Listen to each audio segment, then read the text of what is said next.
Hey everyone, मैं सुमोना आप सभी का स्वागत करती हूँ अपने YouTube channel English literature with Sumona में। आज हम लोग पढ़ेंगे टाइप्स ऑफ कंजंक्शंस। इसके पहले जो वीडियो हैं उनमें मैं कंजंक्शन के बारे में बता चुकी हूँ कि व्हाट इज़ कंजंक्शंस, और उसमें किस तरीके से हम लोग जो कंजंक्शंस के वर्ड्स होते हैं, जो लिंकिंग वर्ड्स होते हैं, उसको किस तरीके से हम लोग यूज़ करते हैं। तो थ्रू एग्जाम्पल मैं उसमें बता चुकी हूँ। अगर आप इंटरेस्टेड हैं उसको देखने के लिए तो go through my channel and watch out. ठीक है, तो अब हम लोग क्या करते हैं कि टाइप्स ऑफ कंजंक्शन को देख लेते हैं कि कितने टाइप के कंजंक्शंस होते हैं और उसको हम लोग सेंटेंस में किस तरह से यूज़ करते हैं। तो मैं एक एक कंजंक्शंस को अच्छे से डील करूँगी और उसके एग्जाम्पल्स को भी बताऊँगी। तो लेट्स बिगिन।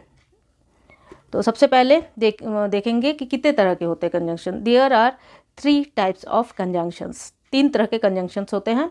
तो फर्स्ट क्या है, कोऑर्डिनेटिंग कंजंक्शंस। सेकंड क्या है, सबऑर्डिनेटिंग कंजंक्शन। देन थर्ड क्या है, को रिलेटिव कंजंक्शंस। तो हम लोग ये तीनों कंजंक्शंस को तो देखेंगे ही, लेकिन आज की वीडियो में मैं ये कोऑर्डिनेटिव कंजंक्शंस को आज मैं डील करूंगी और आप लोग को बताऊंगी कि किस तरीके से हम लोग इसको बिल्कुल ईजी वे में समझेंगे। तो सबसे पहले मैं इसको मतलब एक्सप्लेन कर देती हूँ थोड़ा सा, कि मतलब शॉर्टली एक्सप्लेन कर देती हूँ कि कोऑर्डिनेटिंग कंजंक्शन होते क्या हैं और उसको हम लोग सेंटेंस में किस तरह से यूज़ करते हैं। तो अ coordinating conjunctions joins 2 independent statements और 2 स्टेटमेंट्स ऑफ इक्वल इम्पोर्टेंस। इसका मीनिंग है कि ये जो कोऑर्डिनेटिव कंजंक्शन को जब हम लोग ज्वाइन करते हैं, तो जब 2 सेंटेंस होते हैं, यूजुअली जब हम लोग कंजंक्शन ज्वाइन करते हैं, लिंकिंग वर्ड को ज्वाइन करते हैं, तो उसमें 2 सेंटेंस के बीच में ही इनको ज्वाइन करते हैं। तो इसमें जो कोऑर्डिनेटिव कंजंक्शन होते हैं वो इंडिपेंडेंट होते हैं, ये दोनों साइड के जो सेंटेंस होते हैं। मैं एक एग्जांपल से यहाँ पर क्लियर कर देती हूँ।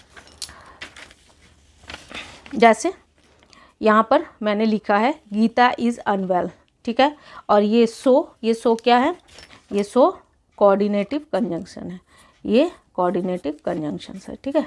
हाँ, ये कोऑर्डिनेटिव कंजंक्शन है। और इधर वाला जो सेंटेंस है, ये सेंटेंस 1 है, ये सेंटेंस 2 है। तो इधर वाला जो सेंटेंस है, इसमें हम लोगों ने क्या लिखा है, यहाँ पहले लिखा है गीता इज़ अनवेल, ठीक है, ये फर्स्ट इंडिपेंडेंट सेंटेंस है। सेकेंड इंडिपेंडेंट सेंटेंस क्या है, she didn't attend the class. तो इसका मीनिंग क्या आ रहा है कि सीता की तबीयत ठीक नहीं थी, अनवेल फील कर रही थी, इसलिए उसने क्लास अटेंड नहीं की, ठीक है, क्लास अटेंड नहीं किया।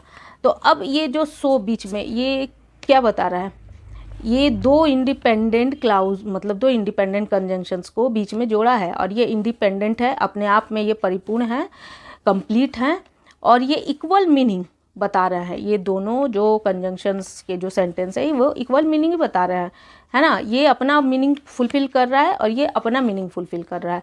तो इसको हम लोग बीच में सो से कनेक्ट किए हैं, तब जाके ये एक सेंटेंस बना है। तो अब हम लोग देखेंगे कि कितने टाइप्स, मतलब ये जो मेन कोऑर्डिनेटिंग कंजंक्शन है, ये किस किस तरह से हम लोग पहचानेंगे कि कौन कौन मतलब क्या क्या होता है कोऑर्डिनेटिव कंजंक्शंस में, कौन कौन से लिंकिंग वर्ड होते हैं, ठीक है। तो फॉर है, एंड है, नॉर है, बट है, और है, येट है, सो है, ठीक है। तो you can memorize the acronym FANBOYS to remember them easily. अब इसको हम लोग बिल्कुल एकदम मतलब छोटे तौर पे इसको मतलब ये सारे के जो फर्स्ट वर्ड है इसको लेके हम लोग एक वर्ड बना लेंगे, जिससे कि हम लोग को ये मेमोराइज करने में इजी पड़ेगा। तो ये क्या है, फैन बॉयज़ बना लेंगे। फैन बॉयज़ मतलब क्या है कि किसी के मतलब जैसे फ़ैन हो ही सकते हैं, तो ये सारे बॉयज़ फैन बॉयज़ हैं। ये किसी ये मतलब किसी के भी फ़ैन हो सकते हैं, चाहे वो क्रिकेटर हो, चाहे वो एक्ट्रेस हो, चाहे वो एक्टर हो, तो किसी के भी फ़ैन हो सकते हैं। तो इसी तरह से इसको हम लोग मेमोराइज़ कर सकते हैं। कैसे, एफ़, ये फॉर से एफ़, ए का मतलब एंड का ए, एन का, नॉर का एन, बट का बी, और का ओ, वाई, येट का वाई, और सो का एस, ठीक है। तो इसको फैन बॉयज़ करके हम लोग रिमेंबर कर सकते हैं कि कोऑर्डिनेटिंग कंजंक्शन के जो लिंकिंग वर्ड होते हैं वो फैन बॉयज़, ठीक है। इसको अब याद रखना है, 1-2 बार पढ़िएगा और या फिर सुनिएगा तो ज़रूरी याद हो जाएगा। अब आगे देखते हैं। अब इसको हम लोग किस तरह से यूज़ करते हैं सेंटेंसेस में, तो इसका हम लोग एग्जाम्पल के थ्रू देखेंगे सारे को। तो the usages of this conjunction with examples, तो एग्जाम्पल से देखेंगे। सबसे पहले फॉर देखेंगे, यूज टू स्टेट रीज़न और पर्पस। फॉर का यूज़ हम लोग रीज़न और पर्पस के लिए करते हैं। पर्पस यानी किसी चीज़ का उद्देश्य, और रीज़न यानी किसी चीज़ के कारण को बताने के लिए करते हैं। तो अब इसका एक एग्जाम्पल देख लेते हैं। People love to hear Mrs Savita for she speaks well, ठीक है।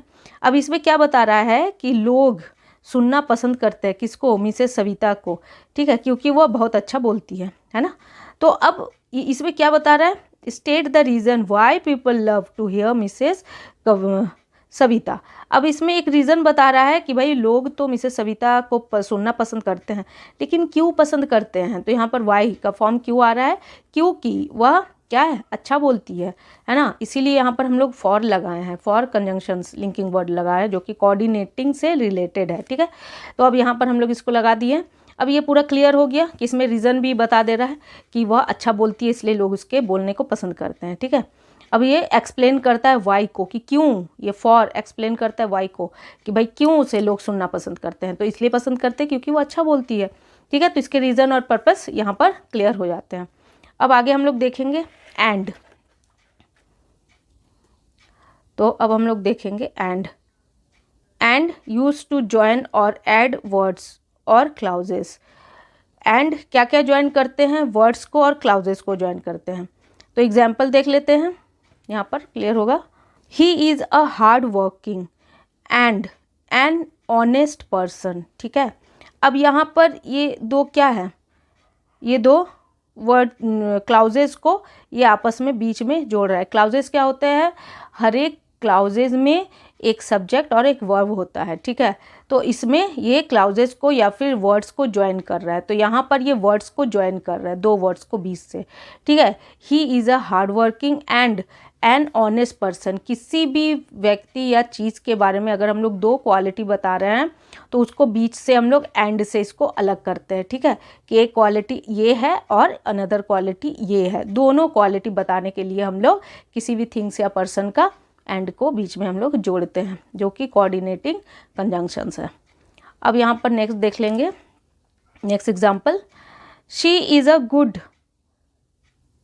Orator and people enjoy listening to her, ठीक है। अब क्या बोला जा रहा है कि वो बहुत अच्छा वक्ता है, यानी बहुत अच्छा डिबेट वगैरह या फिर न्यूज़ वगैरह मतलब बोलती है, ठीक है।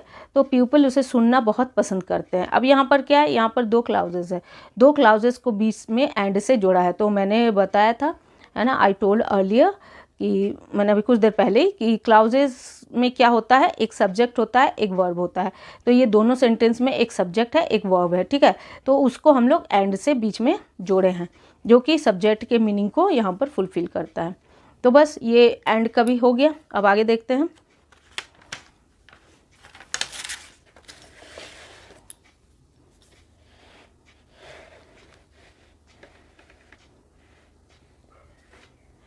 तो अब देखेंगे हम लोग नॉर का, कि नॉर को हम लोग किस तरह से यूज़ करते हैं।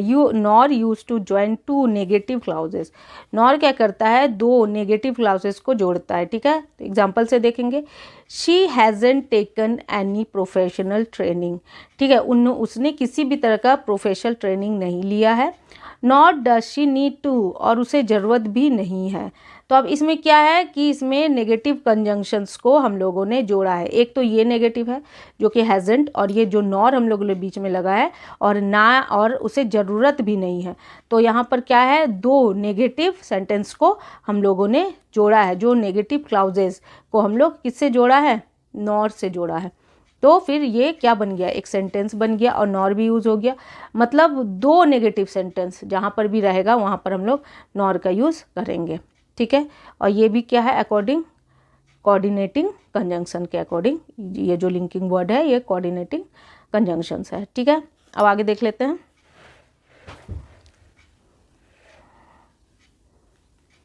बट को किस तरह यूज़ करेंगे, use to join two contrasting clauses. Contrasting clauses क्या होता है, जो दोनों को अलग करते हैं एक दूसरे से, ठीक है, उसको कंट्रास्टिंग बोलते हैं। तो अब देख लेंगे कि किस तरह से ये अलग होते हैं, तो एग्जाम्पल के थ्रू देख लेंगे। Her speech is muddled but the impact is profound, ठीक है। अब ये कंट्रास्टिंग क्लाउजेस को जोड़ रहा है, क्लाउजेस को जोड़ता ही है लेकिन अलग अलग सिचुएशन में अलग अलग क्लाउजेस होते हैं। तो अभी क्या बता रहा है, हर स्पीच इज मडल्ड, यानी उसका जो स्पीच है वो थोड़ा सा क्या है, थोड़ा सा अव्यवस्थित है ना, व्यवस्थित नहीं है, ठीक है, अव्यवस्थित है। लेकिन अब बट को क्या बोल रहे हैं हम लोग, लेकिन कंट्रास्ट कर रहे हैं। देखिए दो सेंटेंस को किस तरह कंट्रास्ट कर रहे हैं कि एक तो बोल रहे हैं कि उसका जो स्पीच है वो अव्यवस्थित है, यानी व्यवस्थित ढंग से नहीं बोल पा रही है, थोड़ा इधर उधर हो पा रहा है, ठीक है। लेकिन द इम्पैक्ट इज प्रोफाउंड, लेकिन उसका इम्पैक्ट, उसका जो असर है वो बहुत ज़्यादा पड़ रहा है, ठीक है।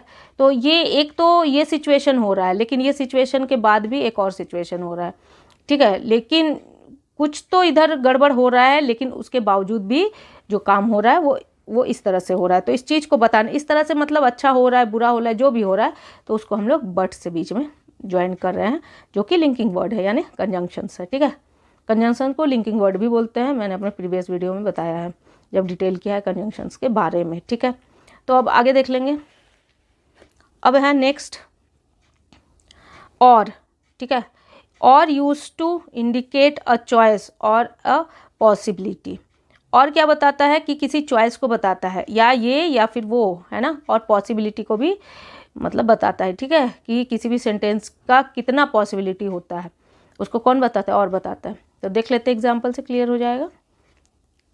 She can fill the audience with joy और she can move the people to tears, ठीक है। अब इसमें चॉइस को इंडिकेट्स कर रहा है कि भाई उसकी चॉइस है कि वो ऑडियंस को पूरा हंसा दे या फिर वो ऑडियंस को रुला दे। तो ये बीच में जो और आया है ना, ये क्या बता रहा है, इसके चॉइस को बता रहा है, ठीक है, कि वो हंसा भी सकती है और वो रुला भी सकती है। तो और ये दोनों चॉइस को अलग कर रहा है, ठीक है। एक और ले लेते हैं एग्जाम्पल इसका। Ankita knows that she should work really hard, ठीक है, or she will not get through the exam, ठीक है। इसमें क्या इंडिकेट कर रहा है, पॉसिबिलिटी, है ना। क्या बोला जा रहा है कि अंकिता जानती है कि उसे सही में बहुत मेहनत करना चाहिए या फिर वो एग्ज़ाम में क्या हो जाएगी, पास नहीं हो पाएगी, ठीक है। तो इसमें दो सिचुएशंस बता रहा है जिसका पॉसिबिलिटी बता रहा है कि ऐसा होने से ऐसा हो सकता है।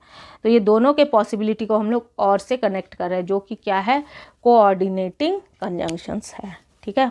अब इसी का आगे देख लेते हैं।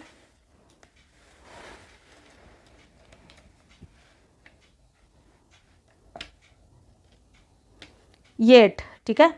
अब येट भी क्या है, कोऑर्डिनेटिंग कंजंक्शंस को रिलेट करता है। यूज टू मेंशन, अब आप लोग सोचेंगे मैं बार बार कोऑर्डिनेटिंग क्यों कर रही, इसलिए कर रही हूँ कि मैं जितनी बार बोलूँगी आप लोग सुनेंगे और इस चीज़ को रिमाइंड कर पाएंगे।